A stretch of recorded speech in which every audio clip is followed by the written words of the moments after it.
इन संतों ने सोचना पड़ेगा कि बाहर ने सिर पर धर के ले जाओगे, भगवान भी पटक दिया उन्होंने। अब इन संतों का भार इसी बात से मुक्त हो सकता है, इस दास के ज्ञान को समझें और त्रुटि है तो दास को बताएं। कोई मैं गलत कह रहा हूं तो एक तो बोला कोई, सारे सांप सूंघ गया सबने, तो इसका मतलब ये हार तो चुके हैं। जनता भोली आत्मा श्रद्धालु हैं, चिपके बैठे हैं, इनको जब समझ में आओगी ये स्वयं आ जाएंगे। और जो ज़्यादा ही अच्छी आत्मा यानी ड्योटी है और विवेकहीन है वो उनके पास रह जाएंगे। तो उन पे फिर भी भार रहेगा, क्योंकि उन्होंने तो मिसगाइड कर ही रखा है, उनकी आत्मा कह ही नहीं रही कि ये कल्याण करवा लें। तो उन सब का जो मिसगाइड किया हुआ, चाहे वो बेशक यहाँ आ जाए, फिर भी उन पे भार रहेगा, उन संतों पे जिन्होंने उनको पहले भ्रमित किया हुआ है। तो उनका एक ही तरीका है, वो स्वयं सबको कह दें, इस ज्ञान को समझें। वैसे नहीं, खूब गहराई से जाने, वो भी भगवान के लिए निकले हैं, उनको भी परमात्मा चाहिए, मोक्ष उनको भी आवश्यकता है। और जब आपके पास मोक्ष मार्ग नहीं है तो यहाँ से आज कितनी सुविधा आपको कल को नहीं रहेगी। 84 लाख योनियों में जाना पड़ेगा, नरक में डालेगा काल तुम्हें। तो ये संत एक बार इनको कह देंगे कि भाई देखो ऐसे आशा है, हमने कोशिश बहुत की, हमें भी ज्ञान नहीं था, इस ज्ञान से तो सिद्ध हो ही जाएगा, उनको ज्ञान है नहीं। अरदास सरेआम कह रहे हैं, इनको ज्ञान नहीं, इनके पास कोई समाधान नहीं, फिर भक्ति किस लिए कर रहे हैं? जब कोई साधन नहीं है और ज्ञान नहीं है, फिर क्यों आप भ्रमित जनता को कर रहे? तो इससे इनको ये समझ में आ जाना चाहिए और कह देना चाहिए अपने अनुयायियों को, भाई ऐसे ऐसे बात बन गई, मुझे भी ज्ञान नहीं था। और आप भी चलिए, आप कल्याण कराओ वहां पर जाकर के। अब एक डॉक्टर के पास आने में के शर्म माने?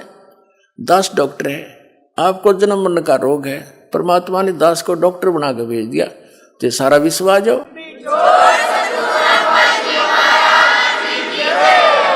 और इसमें बड़े छोटे वाली बात भी नहीं, कोई मान बढ़ाई वाली बात नहीं।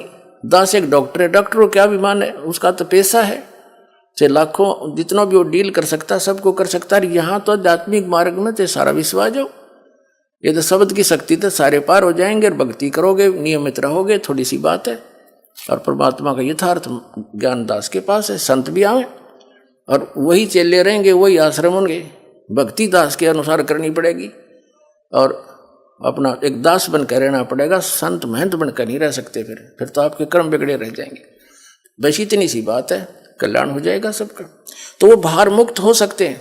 जब परमात्मा होते हुए उन्होंने भी क्या बता रहे हैं, बड़ुआ बड़ुआ सब कहे, कोई न जाने खोजे, दास गरीब कबीर करम, ये बाटत सिर का बोझे। अपने सिर से बोझ उतार रहे हैं परमात्मा, फेंक रहे हैं नीचे, पटक रहे हैं। 64 लाख शिष्य हो गए थे, तो गुरु पर भार होता है उन शिष्यों का। वो तो भोली भाली आत्मा समर्पण हुई बैठे हैं, और वो कसाई के लिए जा रहे हैं, जो गलत रास्ता बता रहे हैं, काल के जाल में फंसा रहे हैं। तो इनसे बड़ा अपराध कुछ नहीं हो सकता। तो कबीर साहब, जो परमात्मा ने भी अपने सिर से बोझ पटक दिया कि ये जान जोगे नहीं है सतलोक, तो क्यों सिर पर भार रखा? तो ये अपने सिर से भी उतार गए, उन्होंने तरीका यो अपना लिया, तो सब उनसे विमुख हो गए, तो उनसे वो भार मुक्त हुए। देखो गण का संग लई, कहते कौम छती से, गरीबदास इस जुलहदी का दर्शन आन हदी से। सब 36 कौम 36 जात ये कह रही है, देखो वैसा को साथ लिए सरेआम घूम रहा है, इस जुलाहे का इस दान के तो दर्शन करने में भी टोटा। और फिर क्या कहते हैं, शाह सिकंदर लोधी के पास पहुंचे, शाह सिकंदर को सुनी, भ्रष्ट हुए 2 संत, गरीबदास चारों वर्ण, उठ लागे सब पंथ।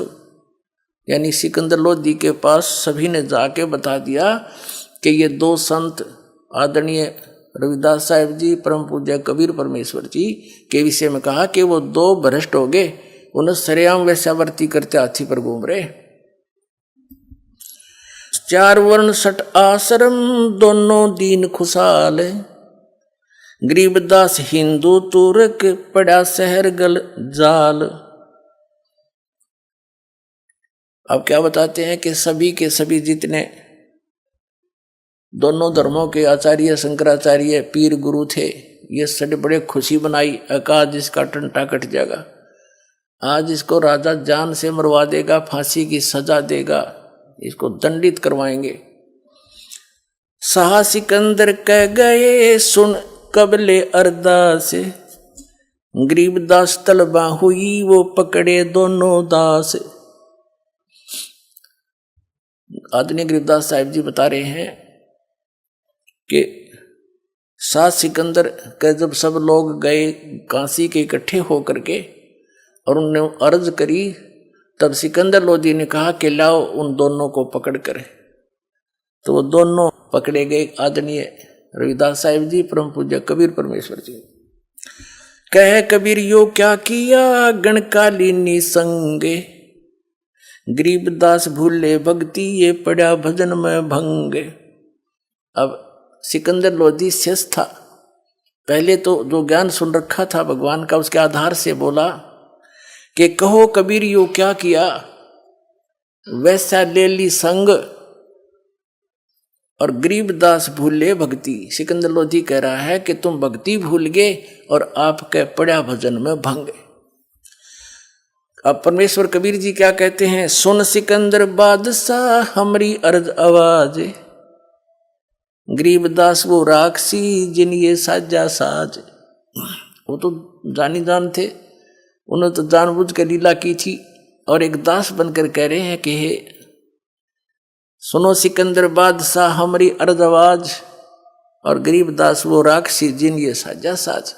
भगवान आप रक्षा करेगा मेरी, जो मेरे से गलती बनी या ना बनी। जैसे सिकंदर लोधी ने शिक्षा दी कि क्या क्या किया कबीर जी आपने, यो वैसा कुछ साथ ले लिया, आपकी भक्ति में कितना हानि होगी। तो परमात्मा एक दास बनकर उतरे थे।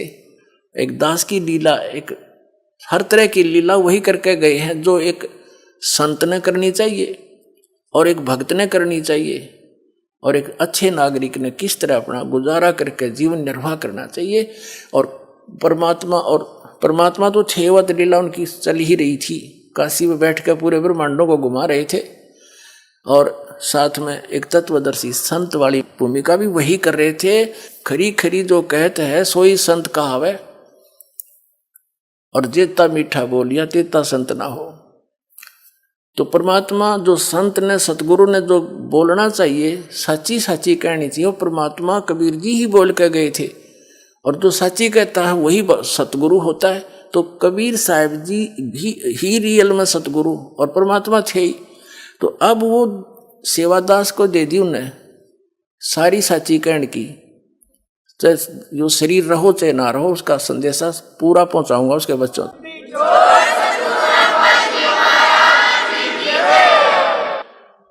तो यहां परमात्मा खरी खरी कहा करते थे, सारी लीला वही कर रहे थे। और एक राजा के सामने नागरिक और दोषी कैसे बोलना चाहिए, ऐसे बोल रहे हैं। और उनकी दृष्टि में तो दोषी थे, लेकिन वो तो पूर्ण परमात्मा है, समर्थ है, निर्मल है, निर्दोष है। सुन सिकंदर बादशाह हमारी अर्ज आवाज।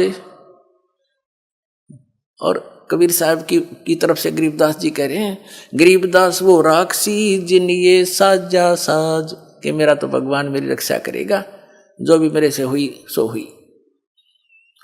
अब क्या बताते हैं फिर क्या किया,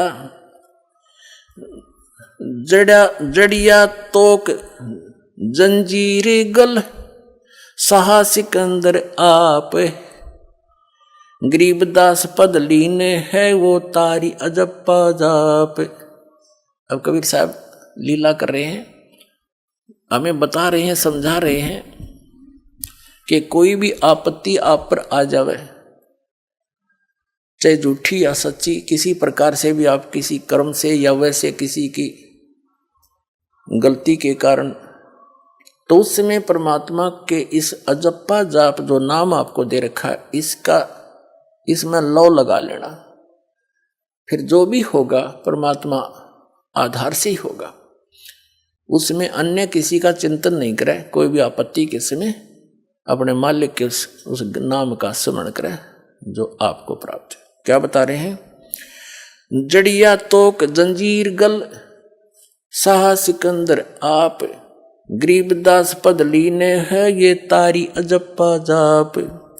हाथों जड़ी हथकड़ी पग बेड़ी पैराए, गरीबदास बीच गंग में तांजी दीना छटकाए। गंगा के बीच में हथकड़ी बेड़ी लाके उसमें डाल दिया। जड़ गए तोक जंजीरें सब, जड़ गए तोक जंजीरें सब, लगे किनारे आए। गरीबदास देखे खलक, स्यों काजी बादशाह। अब क्या हुआ, जब वो गंगा में पटका उन्होंने हथकड़ी बेड़ी सारी जड़गी। कबीर साहब ऐसे बैठे हैं जल पर जैसे थल पर बैठे होते हैं, नीचे से बड़ा वेग से लहरें जा रही हैं जल की, मालिक बैठे। फिर परमात्मा वापस आ गए किनारे पर। फिर उन्होंने सोचा ये तो ना मर रहा, अब इसका पत्थर बांधो और फिर दोबारा उसी में छोड़ के आओ। जड़ गए तोक जंजीरी से वेग, लगे किनारे आए। गरीबदास देखे खलक, स्यों काजी बादशाह। तो सारी जनता देख, दर्शक सारा शहर उमड़ कर जा रहा, और बादशाह भी वहीं खड़े। काजी और मुल्लारी हमारे एक धर्मगुरु थे, वो सारे वहीं देखे तमाशा का काम होगा इसका, हमारा रोड़ा निकलेगा, हमारा कांटा निकलेगा आज। जो वो अज्ञानी समझ रहे थे भगवान को, जो उनका भी पिता उनको भी सतमार्ग दर्शन कर रहा था कि तुम भ्रमित हो रहे हो और इनको भी भ्रमित कर रहे हो, वो सभी देखने चले गए। काज युग खत्म हो जाएगा। नीचे नीचे गंगा जले, ऊपर आसन थीरे। गरीबदास डूबे नहीं, वो बैठे अधर कबीर। कहते नीचे नीचे गंगा जल, ऊपर ऊपर आसन थीर, यानी कति स्थिर खड़े बैठे आसन लाके। और गरीबदास जी बता रहे हैं कि सब नो कह रहे हैं डूबे नहीं, बैठे अधर कबीर। यो अचरज कैसा भया, ये देखें दोनों दीन। दोनों धर्मों के व्यक्ति वहां देख रहे हैं, ये क्या, ये कैसा अचरज है, ये डूबा नहीं। गरीबदास का जी कहे, ये बांध दिया जलसीन। अब ये तुक्के मारे काजी लोग ने कहे इसने इस जल को अपने मंत्र से बांध दिया, इसलिए ना डूब रहा। तुम बांध लो ना, पढ़ो इसका माइक बजा के। है मूर्ख बनाओ दुनिया ने। गल में फांसी डारे, करिए बांधो सिला सुधारे। क्या फैसला किया कि इसके गल फांसी लाओ, इसके गल में रस्सा बांध दो मजबूत सा, और इसके गले में भारा मोटा पत्थर बांध दो, यो डबो होगा इसने। गल में फांसी डारे, करिए बांधो सिला सुधारे। अच्छी तरह बांधो पत्थर सिला। गरीबदास यो जुल है दी, जब डूबे गंगदारे। सिला दरी जब नाव में, बांधी गले कबीरे। ओए होए, पुण्यात्माओं, बालक नहीं है आज का मानव, बड़ा बुद्धिमान है। और हम क्या उद्देश्य लेकर जी रहे हैं। गरीबदास साहिब जी को परमात्मा ने ज्ञान दिया, उसमें क्या कह रहे हैं, बिन उपदेश अचंभ है, क्यों जीवित है प्राण, और भक्ति बिना का ठोर है, ये नर नहीं पाषाण। नमस्कार सर। नमस्कार सर, क्या नाम है आपका? मेरा नाम वृषकेतु परिडा। सर, कहाँ से आए हैं आप? मैं उड़ीसा के रहने वाला हूँ। सर, संत रामपाल जी महाराज से नाम दीक्षा लेने के बाद क्या आपको भी कोई लाभ हुए? सर ऐसा है, वहाँ पे संत रामपाल जी महाराज के पास जाके नामदान लिया, और संत रामपाल जी महाराज ने हमको आशीर्वाद दे दिए, मेरे को जैसे दे दिए, तो मेरा जॉइंट पेन एकदम पूरा कहीं गायब हो गया। आकर उसी टाइम उसी वक्त मेरा शरीर एकदम ठंडक हो गया, और मैं वहाँ पे संभाला नहीं गया। मैं तो बच्चा जैसे रोना शुरू गया, मेरे को पकड़ के सब लेके आए। और मेरा जो साइनासाइड, जो सिर में दर्द हो रहा था, मैं पट्टी बांध के सोता था, ऐसे ही दुख हो रहा था, इतना कष्ट हो रहा था, तो वो एकदम गायब हो गया। कहाँ चला गया मैं समझ भी नहीं आया। सर ऐसा है, 4 साल से मेरा लड़की एक्जिमा से पीड़ित था। मैं बहुत कोशिश करके दिल्ली में कई हॉस्पिटल में जाके मैंने ये उसको इलाज करवाने गया था, पैसा भी बहुत खर्च हो गया, लेकिन आखिर में बहुत परेशान होकर रह गया।